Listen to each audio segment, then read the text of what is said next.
Hello everybody, Music Theory 1, video number 17. Today we're talking about voice leading conventions. In the last video, video 16, we talked about how we can describe motion between parts. We started looking at music a little bit more horizontally and a little less vertically. Started looking at how these parts move together through time, and we looked at parallel motion, similar motion, all those different motion types. Today we're going to go into a little bit more detail about how we tend to see those different motion types used in music and the sorts of lines we tend to see in music. Voice leading is really important to the sorts of sounds we get to hear in music. The voice leading conventions we're going to talk about today apply primarily to traditional Western music. They show up a lot in classical music, they show up a lot in folk music, simple folk music like church songs or hymns. There's a lot of music that doesn't use these conventions, that has its own voice leading conventions. Popular music and jazz often use sort of variants on these rules or don't abide by them as strictly. But in our class, we're going to try to learn to use them in as detailed and consistent a way as possible, understanding that sometimes it'll be more or less stylistically appropriate to use these. We're going to use these conventions we talk about today, both to describe the music that we see and to help us in writing our own examples. I also pulled out the keyboard for today to hopefully let us listen to some things. Hopefully that doesn't sound terrible. All right, let's start talking first about conventions for single lines. In the last video, we talked about the different parts that are going to make up our music. The soprano, alto, tenor, and bass parts. We tend to be composing or analyze music that can often fit into a four-part voicing. And each of those lines is going to follow a couple of simple conventions. The first is a convention about rhythm. Each of our four lines is going to err on the side of simplicity in rhythm. Usually the rhythms we write are going to be equal to or longer than the beat. I've given you two examples here. One follows this convention and one doesn't, right? We can see our top example follows our 4/4 time signature, mostly quarter notes and some values longer than the beat, half notes. We could count it off, 1, 2, 3, 4.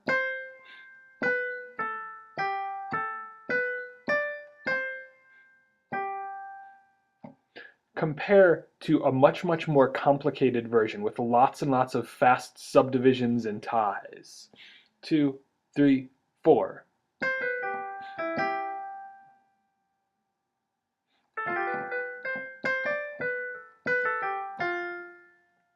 Yeah, I did a really bad job playing that. Why? Because it's too complicated, too many notes, too fast.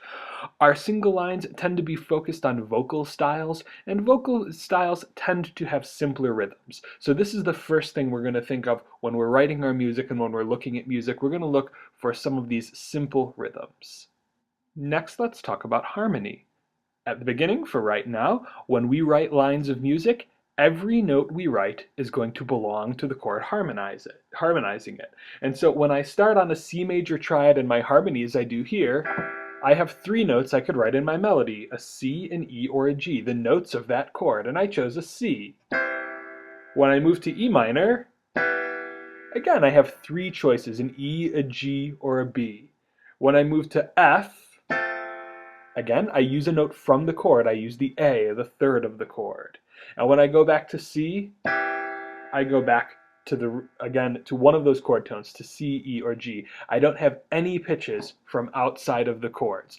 This is going to help my music sound consonant and not overly dissonant.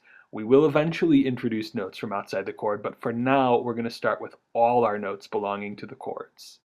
Just to show you some alternate versions, what happens when we avoid this rule, right? We can start in the chord, but when I harmonize my F chord with a B up top, I get this sort of dissonant sound, and same with the A over G. I get these pitches that don't belong to the chords. Okay, it does sound sort of sweet to break the rules, and I understand that sometimes we hear a lot of music that does this, but for now, we're going to really focus on putting pitches that belong to our chords for every one. It's going to take a lot of attention to detail, but that's just going to be something that we want to be focusing on as we are writing. Okay, let's move on to another one. Contour is our third single line convention. When we're writing lines, we want to have a smooth shape, a smooth contour, and we want to primarily use stepwise motion, okay? Small intervals. Whenever possible, we want to write with small intervals. Our top line in our four parts, our soprano line, when we're writing a melodic phrase, should have a single high point, a single focal point. In our key of G major, let's look at our soprano line. Here, our first one.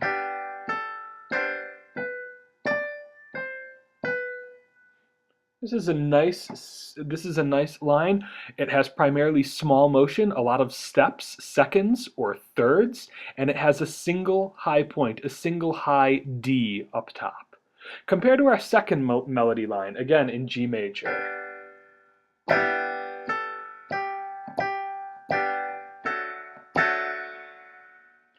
This one has a lot of stepwise motion, a lot of small intervals, which I like, but it doesn't have a single focal point.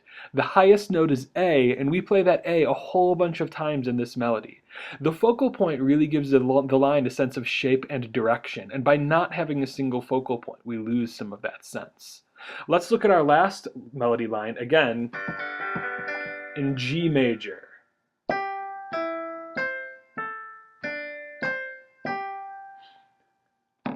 This line has so many leaps, it becomes very, very difficult to sing. If I had to sing this line, I would not really be too happy about it, and there would be so many wide intervals, it would be very easy to get the wrong notes. It doesn't also have that sound of a melody that we associate with smooth contour.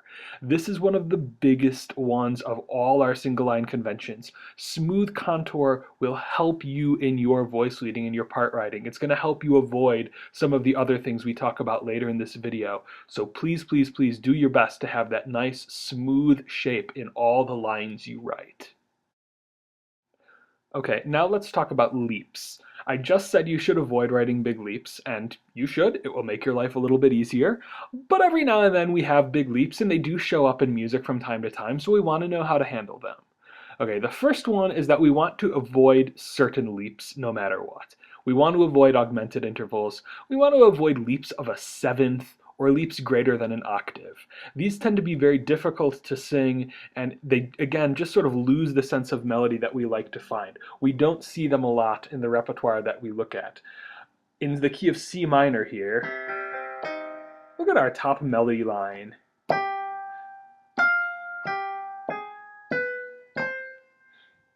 Again, we've got a couple of issues here. We've got some big sevenths, hard to sing, and then between A flat and B natural, we have that augmented interval. And that's something that is very tricky to sing. We're going to want to avoid that whenever we can.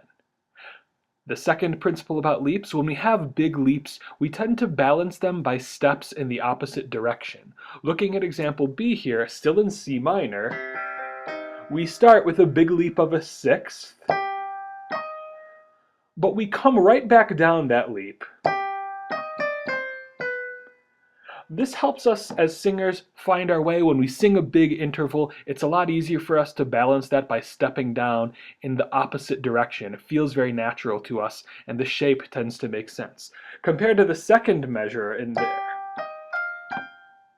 it doesn't sound terrible to our ear, but it's just a little bit trickier to have the big leap and to keep going in the same direction. When we have big leaps, our goal is going to be to move in the opposite direction.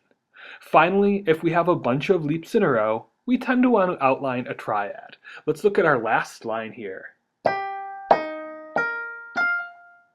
Okay, interesting sounds, really difficult to sing, really difficult to find a third, followed by a fifth, followed by another fifth, right? But if we go to our last measure, oh, that one is quite easy to find. That's our major triad. When we have multiple leaps in a row, we tend to want them to outline a triad. The last thing we're going to talk about single lines is tendency tones, and I'm going to just focus on one of these, which is the leading tone, scale degree 7. Scale degree 7 has a strong tendency to resolve up to the tonic.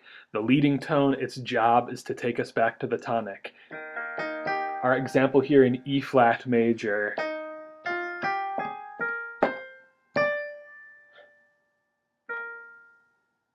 Oh boy, that one really leaves you hanging, doesn't it? You get to that leading tone,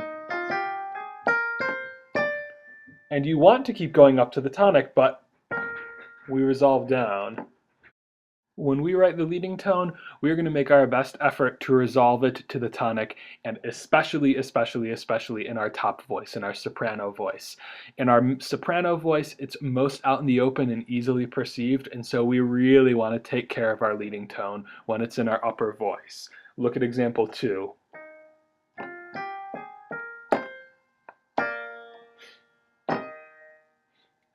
That gives us that sense of completion that we really want. This particular principle is really central to a lot of tonal music, the way we resolve our leading tone, and so we want to take really good care of this scale degree.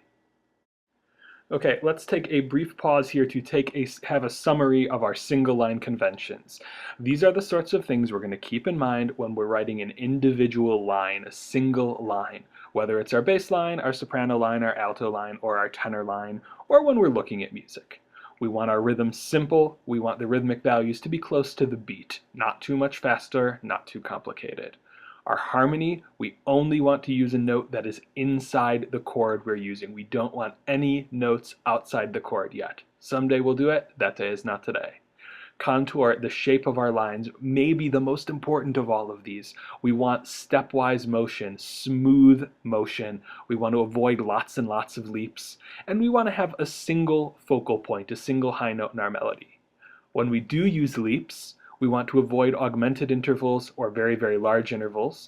We want to balance our leaps with steps in the opposite direction, or when we have a couple leaps in a row, we want to outline triads.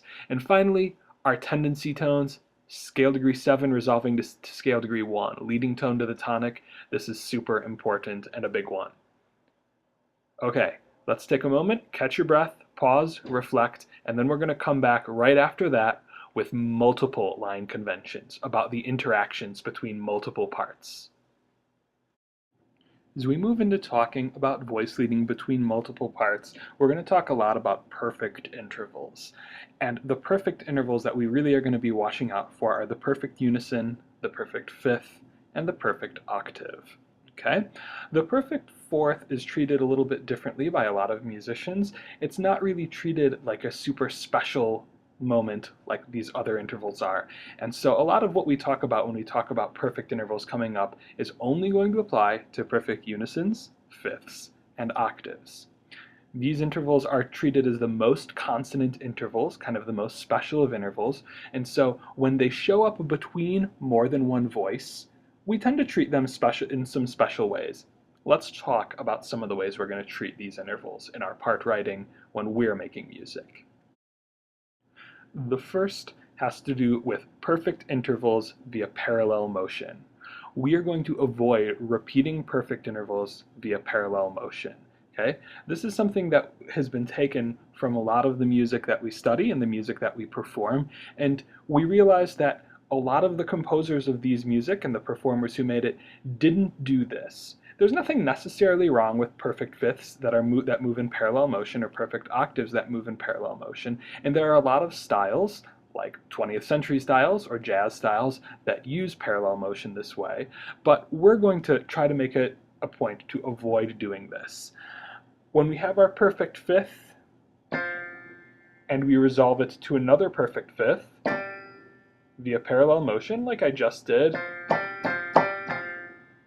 it tends to have a little bit of an awkward sound and a little bit of an unusual sound, and it was a sound that a lot of musicians weren't fond of, and so they didn't use it. We're going to avoid repeating a perfect fifth in that particular way where it moves in parallel motion. We might instead resolve that perfect fifth to an octave via contrary motion. Okay? Likewise, in our second example, perfect octaves, we have a parallel octave here. An octave moving in the same direction to another octave. And we're going to avoid that. We might resolve in a different way to something like a third. Okay? Perfect fifths, perfect octaves, perfect unison, when we see these intervals, our alarm should go off, we tend to resolve them in different ways other than parallel motion. Okay, we tend to resolve them via contrary motion or oblique motion, one of our other types. Of course, we don't want to just fix our parallel fifths by switching the motion type, but keeping perfect fifth followed by perfect fifth. Perfect fifths by contrary motion is not a solution that we like to our parallel fifths. I've got the same ones up here. There's my F to C, moving up to my G to D, and we might get clever and say, I'll just fix this by switching the motion. I'll move my F down to G rather than up. Now it's not parallel anymore. And we're right, it's not parallel anymore. And of course, we've written a very awkward seventh for our basses, but we haven't really solved the awkward sound of fifth followed by fifth. We tend to want these fifths to move by contrary motion to some other kind of interval. The same with our octaves. We might just say, I'll have my upper voice move up instead of down.